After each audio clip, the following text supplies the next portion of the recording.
Initiating moisture.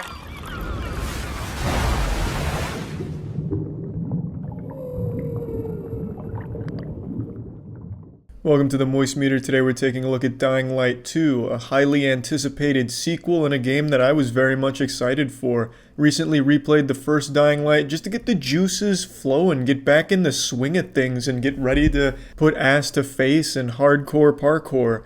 Now, there's a lot I have to say about Dying Light 2, and not all of it's good. So let's just go ahead and start with what I really liked about it.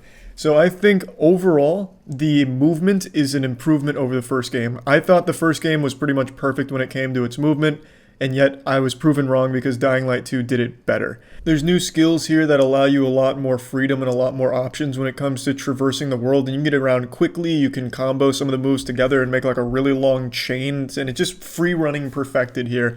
I've seen a lot of people say the movement's worse or that it's outright bad, and I have to wonder what the fuck they're injecting into their ass, because that is just blatantly wrong. I love the first one's movement, but I think this one is better. I've seen a lot of people say that it's floaty, and that I can agree with. I can absolutely see how it could be floaty, and at times I definitely felt that too. And I think it's because they added like a new full hop feature, which allows you to get higher faster. And by doing that, going from point A to point B, it does feel like, sometimes gravity turns itself off. But for me, I just thought that was more fun. Because then it really feels like you're going at like a fucking breakneck pace and anything is possible, where you can reach any height or anything that you can see you can reach through a combination of cool moves. So I really liked the movement, and I also really liked a lot of the skills they added here. There's some new skills here and then some familiar ones like the dropkick, but some of the new ones I thought really shined. I felt the skills in this game were better than the weapons for the most part. I mean that totally sincere. My best weapons were worse than my worst skills. So dropkick, for example, I could sometimes just insta-kill zombies or people by just drop kicking them at a wall that doesn't even have spikes on it, like not like a trap or anything. I didn't cheese them, but I just like set up a drop kick to go for a head stomp combo, but occasionally just the kick was enough to kill them outright. I just blast them into just an empty wall and they just vaporize. They just die on the spot. So the skills really just seem to be the actual powerhouse here when it comes to your combat options. And I'm fine with that because the skills are flashy, they're fun, and you can do a lot of cool stuff with them. Now that's not to say that this isn't all pretty familiar. It's not like a massive breakaway from Dying Light 1's gameplay, and I think that's fine because they added just enough to keep it fresh and keep it new. But don't expect it to be like a complete like wild, holy shit, I don't even know what I'm looking at. This is Dying Light meets Path of Exile with so many options, because you're not going to get it. They tried that with gear in this game where you can pick up these items like, bandanas, shoes, fingerless gloves, and each of them give you different stats.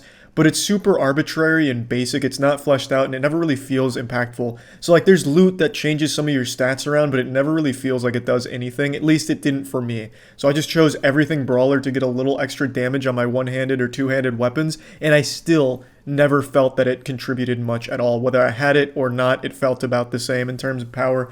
So that system wasn't fully fleshed out. Crafting system's back. It's still just as refined. It works almost exactly the same. Same with modifying, though I didn't really use very many mods in my playthrough. In fact, I didn't even really visit any merchants in my playthrough because I mainly just used the skills.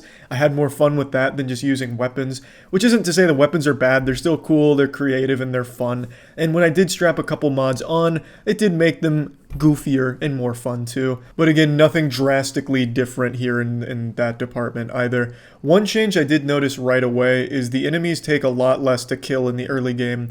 In Dying Light 1, I'm not sure how many of you remember, but those enemies were goddamn immortal at some points, it felt like, because your early game weapons didn't do enough damage and they were so fucking spongy. It took a long time. It would take 2 stamina bars to kill a single meth addict zombie, like fucking frail, barely alive, and it would still take 2 stamina bars worth of hits just to kill it. Dying Light 2, that's not the case. Things go down much quicker, and I think that's a good thing overall for the early game, because it keeps the gameplay pacing fast. This is pretty much where my compliments for the game end and where I'm going to get a little harsh on it. The game is much, much more focused on its story. Like, they really wanted it to shine here, so the entire early game is spent just with dialogue between characters, constantly exposition back and forth, vomiting from each other's mouths, more and more information, and a story that isn't good. the narrative is just unfortunately not great. And this game has one of the worst endings I've experienced in a AAA title in a long time. I'm sure I've said that at some point over the last decade, but this one had me scratching my head and just angry at how fucking nonsensical and bad the ending of it was. I'm not going to get into spoilers, but I do want to get that out there, that I felt like this game is an absolute mess narratively. They tried something very different from the first one where you have choices in some of your quests, and the choices do make trivial differences. Like, you do change things around, and at the time it feels like it's a big deal, but by the end of the game you realize all of those choices you made are worthless. And they don't actually contribute to the endings. There are multiple endings you can get, but your choices like throughout the game aren't a huge impact on where you ultimately end up. Those like game-changing choices are at the very end of the game. Everything that precedes it, kind of worthless. But it does feel good in the moment to like feel like you have an impact on the narrative, even if it's just the illusion of choice. But the story is really abominable. The characters are super generic, super forgettable, and sometimes some of the characters just felt like the voice actors were just pretty lazy with them. I don't feel that way about the main character, Aiden. His voice actor, Jonah Scott, I thought crushed it. I thought he was a real standout here, but everyone else just seemed like they almost phoned it in at times. And I really think it's just because the writing didn't give them a chance to shine, because it's bad writing. It's just not good. Nothing about the story worked. When it started building in the middle, I was like, oh, I could definitely see them trying to like bring this here and maybe that would be great, but they never do. They never actually set anything up and finish it. It's just a bunch of like blue balls, and then it feels like they forget about characters sometimes, so then they'll randomly show up with no explanation. It's just so much is wrong with the story, and it's really unfortunate too. Almost everyone agrees that the first Dying Light story was dog shit, and somehow they did it even worse this time around.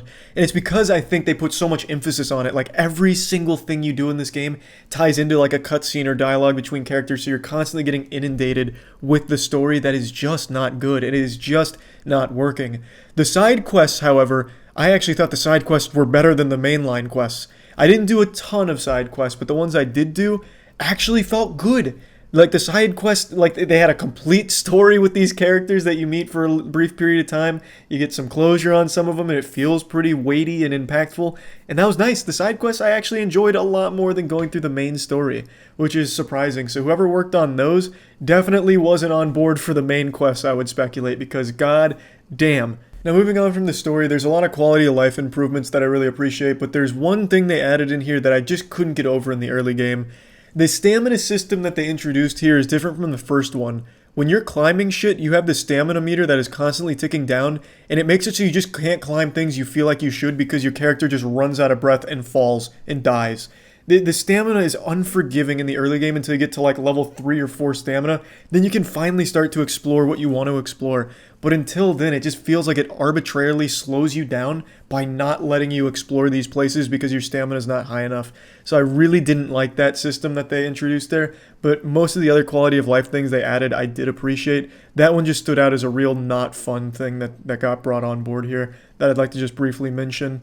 And of course I need to talk about the glitches in this game. A ton of people are experiencing game-breaking bugs, file corruptions, whole files being deleted out of nowhere, and tons of problems. I played on the PC. I didn't experience any glitches until the end of the game. And for 2 hours, all of my cutscenes were broken. They'd play out like a kid playing with action figures. They didn't actually animate or move, so it'd just be ghosts holding things and the objects they were supposed to be interacting with floating, and it was so enjoyably goofy. Of course it was broken, and I could have fixed it by exiting to the main menu or closing the game or something, but I just got so drawn in to the goofiness of these broken cutscenes. I actually started caring more about the story when the cutscenes weren't working, honestly. But up until that point, I didn't experience any glitches other than the occasional zombies getting stuck somewhere or some prompts not working right away or clipping, but nothing that ruined the experience. But that last one with the cutscenes, that was a fucking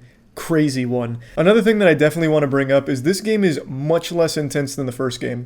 In the first game, going out at night was terrifying. You were probably going to die. The last thing you wanted to do was be out at night in the early game because you were going to get your shit fucking rocked, your cheeks clapped. Being out at night was dangerous. There were so many zombies in the world that were also dangerous. In this game, Dying Light 2, there's almost no zombies in the game in general. They're always like hiding out indoors, and even when you go indoors, they don't really get alerted and they don't really fight back. Going out at night isn't a problem at all. They usually can't catch you, and if they do, they don't really do anything to you. They just like let you go. They'll like shake you down for your lunch money quickly, like give you one slap and then pat you on the ass as you run by. Like being out at night is no problem in Dying Light 2. The chase system they have here takes so long to hit like 4-star wanted level, the level 4 chase, that you'll just never actually hit that unless you're trying to like farm or something maybe. But even when you do hit that level 4 chase, it's still not nearly as hard as it was in Dying Light 1. The zombies just don't play any role in this game. Narratively, the zombies are non-existent. Everything in this game has to do with the peacekeepers versus like the bizarre survivors and just other people in general. It's only human versus human. There's almost no zombies that you'll encounter playing through the missions at all, including the side quests. The zombies just don't even exist in this game in general unless you go out at night, and even then it's minimal. So that kind of blew me away.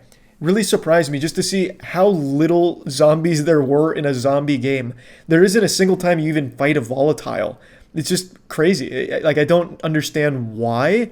I think they really just got so lost in this narrative that they seem to be proud of that they just forgot that zombies even existed in the world to begin with. So plugging Dying Light 2 into the moist meter, I'm giving it a 65%. Overall, I enjoyed my time with it, but there were a lot of problems with the game. I think the gameplay shines. I think the gameplay is on par with, or even at points better than the first game, but there are a lot of other factors that really do hold it back, which is unfortunate, but like I said, overall I did enjoy my time with the game, and yeah, that's about it. So yeah.